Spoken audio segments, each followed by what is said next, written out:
नमस्कार. पाचच्या बातमीपत्रात मी मंजिरी मराठे आपलं स्वागत करते. पाहूया काही ठळक घडामोडी. अफगाणिस्तानात काबूल इथं आज सकाळी झालेल्या बॉम्बस्फोटात किमान 80 जण मृत्युमुखी पडले असून 350हून अधिक जखमी झाल्याची माहिती अफगाणिस्तान सरकारनं दिली आहे.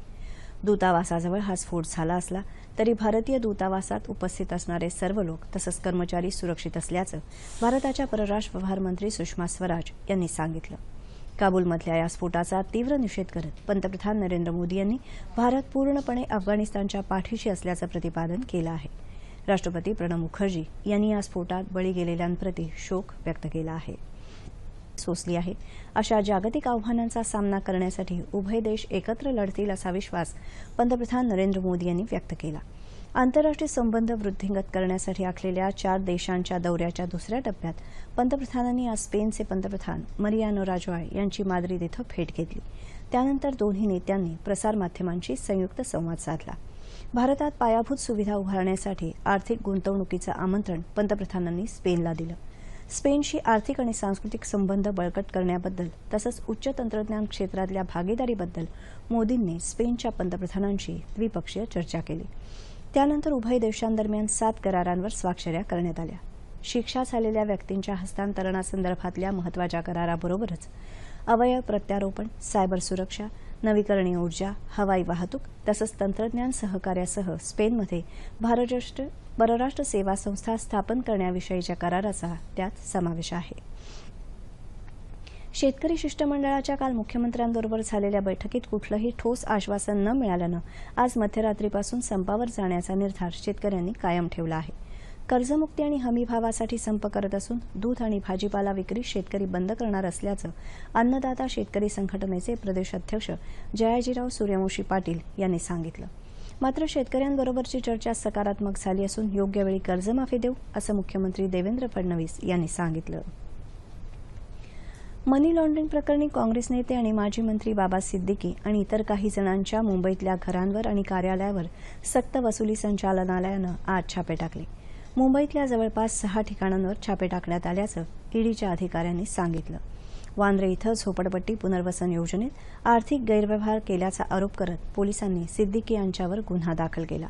त्यानंतर ईडीने ही कारवाई केली. या प्रकरणी काही बांधकाम व्यावसायिकही गुंतले असण्याची शक्यता वर्तवण्यात येत आहे. देशातल्या 35 कोटी तरुणांनी रोजगाराचा दर उंचावून देशाला महाशक्तिशाली बनवावं असं आवाहन माजी परराष्ट्र सचिव निरुपमा मेनन राव यांनी केलं आहे. डॉ. बाबासाहेब आंबेडकर मराठवाडा विद्यापीठाचा 57वा दीक्षांत समारंभ काल झाला. त्यात त्या बोलत होत्या. मराठवाड्याचा प्राचीन सांस्कृतिक वारसा विद्यार्थ्यांनी जतन केला पाहिजे असंही मेनन राव म्हणाल्या. यावेळी सुमारे 16,000 पदव्या प्रदान करण्यात आल्या. राज्यात गावोगावी होणाऱ्या वारकऱ्यांच्या हरिनाम सप्ताहाच्या खर्चात बचत करून तो पैसा पाणलोट क्षेत्राच्या विकासासाठी वापरण्याचा ठराव मंजूर करण्यात आला. लातूरमध्ये 3 दिवस सुरू असलेल्या 6व्या अखिल भारतीय मराठी संत साहित्य संमेलनाचा आज समारोप झाला. त्यात खुल्या अधिवेशनात 9 ठराव मंजूर करण्यात आले. संमेलनाध्यक्ष हरिभक्त पारायण गहिनी महाराज औसेकर आणि वारकरी साहित्य परिषदेचे अध्यक्ष विठ्ठल पाटील यावेळी उपस्थित होते. दिंडी स्पर्धेत अव्वल ठरलेल्या दिंडीकऱ्यांचा पुरस्कार देऊन सत्कार करण्यात आला.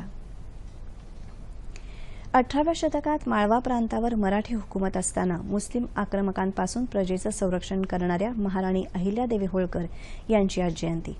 लढायांमध्ये सैन्याचं स्वतः नेतृत्व करणाऱ्या अहिल्याबाईंनी झुंजारपणे राज्याचं रक्षण केलं. इंदूरच्या समृद्ध नगरनिर्मितीचं श्रेय अहिल्याबाईंनाच जातं. वाराणसी इथं काशी विश्वनाथ मंदिराची उभारणी त्यांनी केली.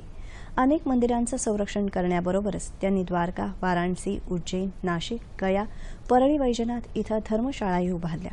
सोमनाथ इथल्या मंदिराची जीर्णावस्था पाहून त्यांनी तिथं भव्य शिवमंदिर उभारलं. प्रखर न्यायबुद्धी आणि कुशल राज्यकारभारासाठी आजही राजमाता देवी अहिल्याबाईंचं स्मरण केलं जातं. पुण्यश्लोक अहिल्यादेवींच्या जयंतीनिमित्त राज्यात ठिकठिकाणी सामाजिक कार्यक्रम आयोजित करण्यात आले आहेत. आज 31 मे जागतिक तंबाखू विरोधी दिवस. तंबाखू उद्योगामुळे शाश्वत विकासासमोर उभी राहणे आव्हानं ही यावर्षीची मध्यवर्ती संकल्पना आहे. तंबाखू सेवन करणाऱ्यांच्या आरोग्यविषयक आणि आर्थिक अडचणींकडे लक्ष वेधणं हा या संकल्पनेमागचा आणखी एक उद्देश असल्याचं WHO अर्थात जागतिक आरोग्य संघटनेनं स्पष्ट केलं आहे.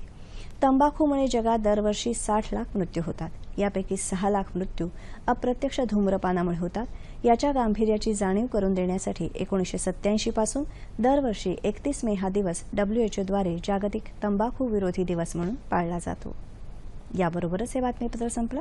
पुन्हा भेटूया संध्याकाळी 7 वाजता आपल्या सह्याद्री वाहिनीवर। नमस्कार।